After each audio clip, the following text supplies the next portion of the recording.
Greetings and good morning, everyone. So a little garden update. I wanted to do this the other day, but I was kind of frustrated because of what's happened over the last couple of days. And I thought at least if I could wait a few days to gather my thoughts about things and make a video not so emotionally charged, it would probably be better. And so after I had posted that picture of me on Instagram of getting sawdust and speaking about how amazing sawdust is at retaining moisture and keeping weeds down, and so first laying newspaper and then putting the sawdust on top,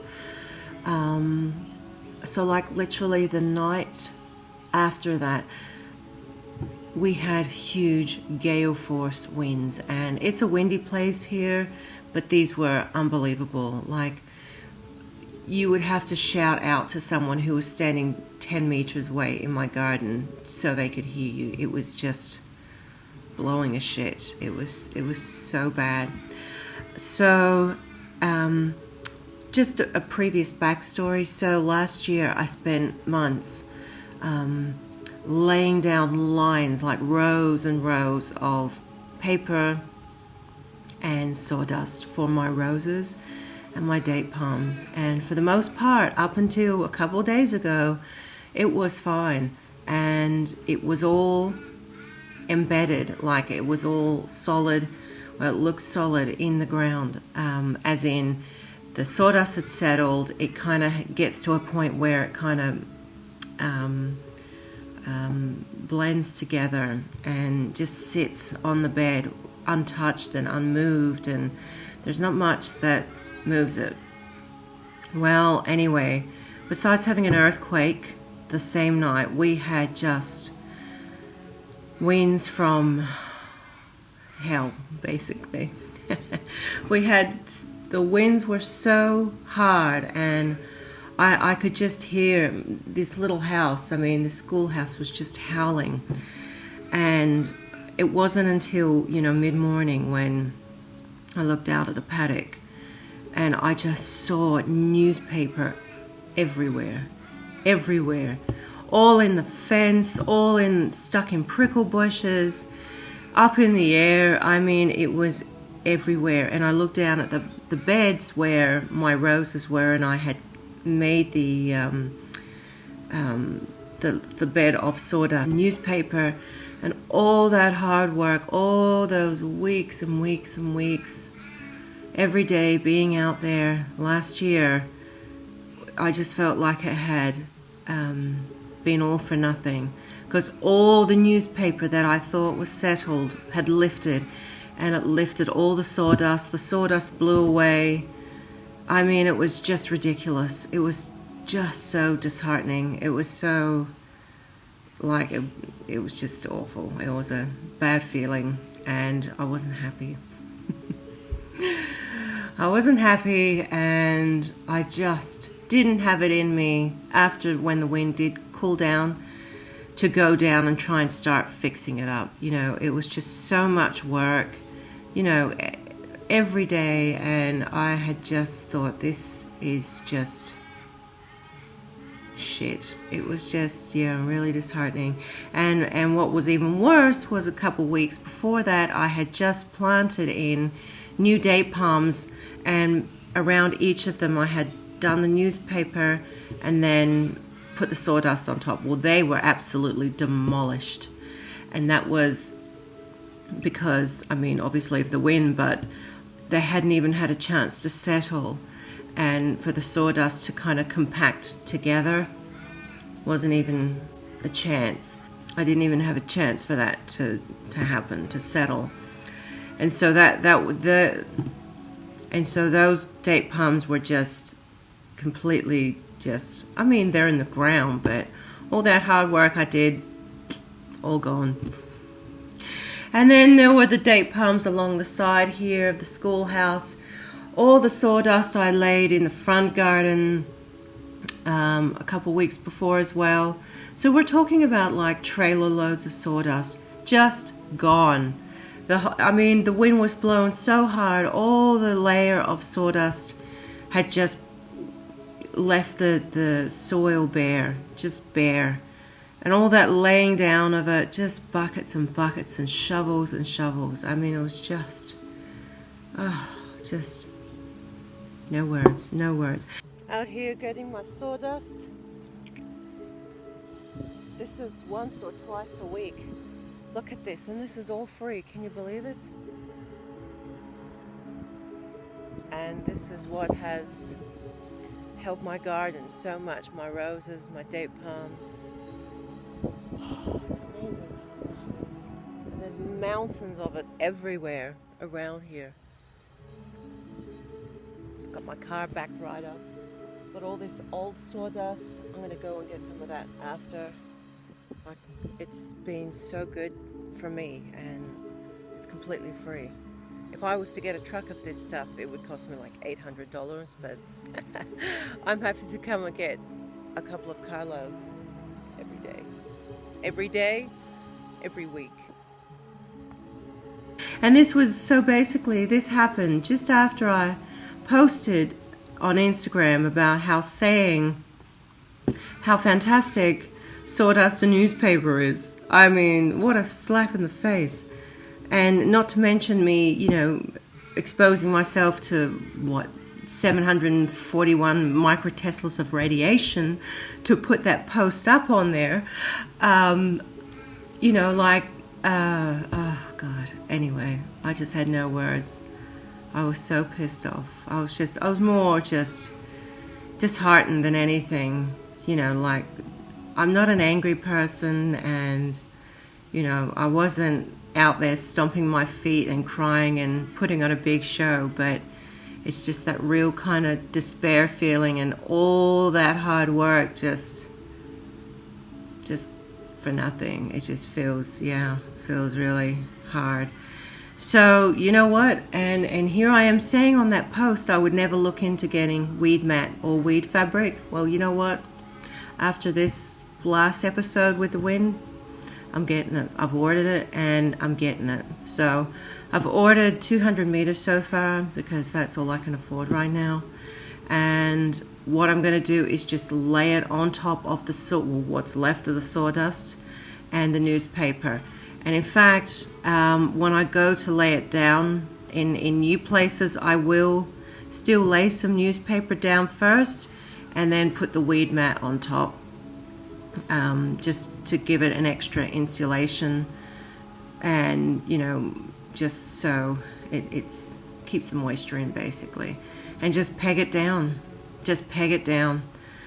And, you know, like, if it wasn't a windy area, if I didn't have wind here, I wouldn't worry about, well, I wouldn't have this problem to start with. But it's so windy here, and I should have known that when I bought this place, because of all the wind farms that are on the hills around. It's just so windy. You can see the trees. It's not even windy today, but there's still a wind.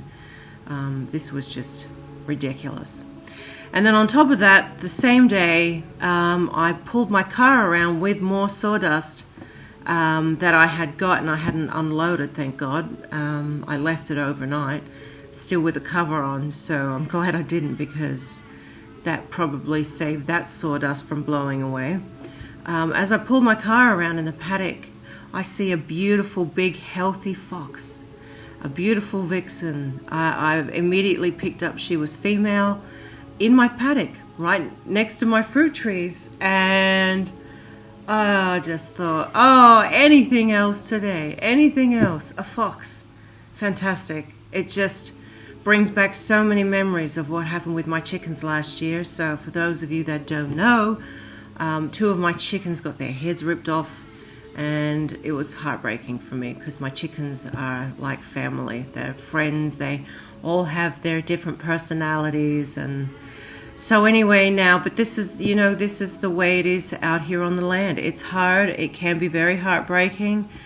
It's not easy. It's not easy at all. And it's constant work. constant work, and you just have to do it. You have to do it. So anyway, that day when the wind had eventually calmed down, I should say, I got out and just added some height to some of my fences around the garden. So now the poor little chooks, they can't go out in the paddock and play. They used to love going out there and scratching. They would love going to the pine trees to go and scratch. They're not allowed to do it now. So they're confined to this. I mean, it's still a big garden, but you know, they just can't go freely because I won't risk it. I won't risk them being out and Mrs. Fox has them for lunch. That's not to say that she can't jump the fence, because she very much easily can, but I'm here and I'm making noise, and so when I go out, I'll have to either keep them in the workshop and shut the door because it's still nice and cool. I wouldn't keep them in their bed where they sleep in the chook shed, just because it's hot in there and it's smaller. At least in the workshop I can shut the sliding door and they can just hang out there until I get home. So it's been an eventful weekend, and yeah, earthquake, not a big one, it was only 1.7, but I heard it after midnight, and I mean, there's so much going on anyway. So yeah, but other than that, on a positive note, my date palms are looking fantastic. From the sawdust and the newspaper, my date palms are really growing. They look like 3-year-old date palms. The growth on them is unbelievable, and how much they are just thriving in using that method. So, and at the moment I have maybe 100 more to plant, and I'm gonna wait to plant those until I get the weed mat and lay that weed mat around them and down, and then I'll work out where I'm going to plant the rest of them. It's a really slow process. So I have, I don't know how many I have in the ground now, but I have a lot. But they're all so little. They're all so little, and this is the most vulnerable stage for them because, you know, it's really give and take, and how much moisture they get and how much I water them. I barely water the ones that are established. The ones I put in last year, they've barely had any water, and they look amazing. And that is because of the newspaper and sawdust. So I figured if I just repeat the newspaper and then put the weed mat on top, I mean, I could put the sawdust, but you know what? I couldn't be bothered doing the damn sawdust now because, I mean, it's just going to blow away.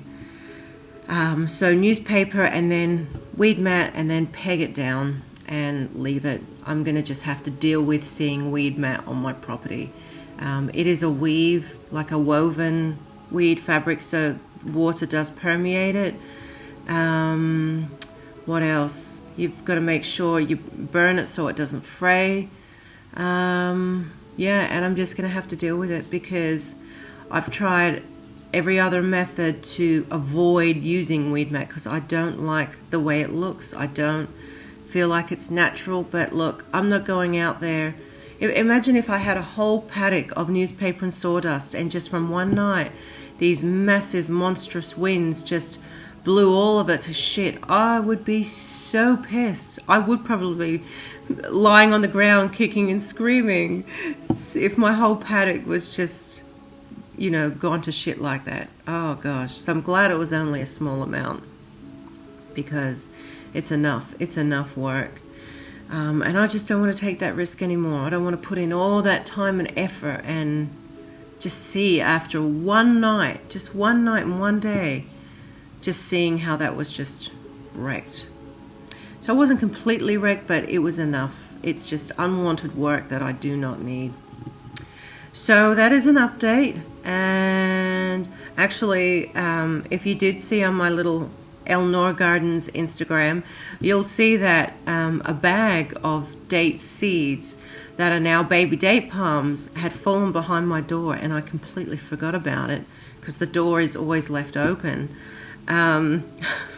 And I had these baby date palms that I think they must have been there since maybe November. I don't know, but I found a whole bunch that had sprouted, so now they're all soaking in water, and today I'll pot them up and put them outside under my makeshift veranda out there. So yeah, so that's a little garden update. For the most part it's going well. I've planted a lot of geranium.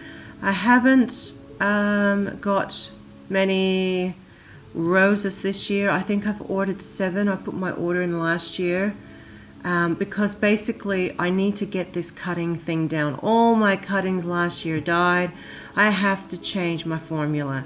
So this year what I'm doing is I will basically get the cutting, and callus them in the sawdust. Once they have the calluses, I will be sticking them straight in the ground, covering the ground with sawdust, and putting a weed mat over the top, and that is it. And if they don't survive, they don't survive. So we'll see how we go. It's been a lot of trial and error this past year, and some days I feel like I'm making progress, and then other days I don't. I've got a lot of cuttings here. It's just, all it is just creating the perfect environment for the cuttings to grow. That's all they need. It's just getting that perfect environment that is difficult for me, because every environment's different, every area is different. But what I am making progress with is my renovations. I've been really working hard with renovations. Perhaps I'll show those at some point. So anyway, that's me done for today with my updates, and I wish you all a beautiful day, and we'll check in with you soon.